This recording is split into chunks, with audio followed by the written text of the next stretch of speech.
পূর্ব মেদিনীপুর জেলার নন্দকুমারের 116 নম্বর হলদিয়া মেচেদা জাতীয় সড়কের ধারে একটি তেলের গোডাউনে ভয়াবহ অগ্নিকাণ্ড।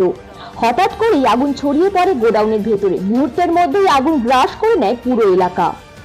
এখনো পর্যন্ত আগুন লাগার সঠিক কারণ জানা যায়নি, তবে স্থানীয় সূত্রে জানা যাচ্ছে ওই তেলের গোডাউনে বিপুল পরিমাণে কাটিং তেল মজুদ ছিল। এই কাটিং তেল মজুদ থাকার কারণেই আগুন লাগার সঙ্গে সঙ্গেই তা বিধ্বংসী রূপ নেয়। আগুনের লেলিহান শিখা চারিদিকে ঢেকে যাওয়ায় এলাকায় চরম আতঙ্ক ছড়িয়ে পড়ে।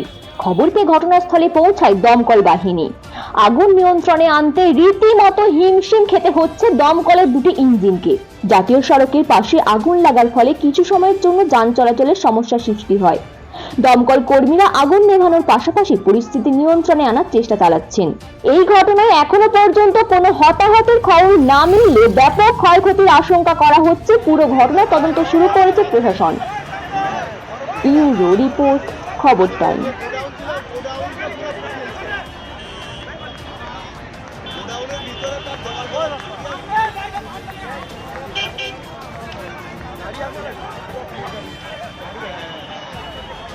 Okay.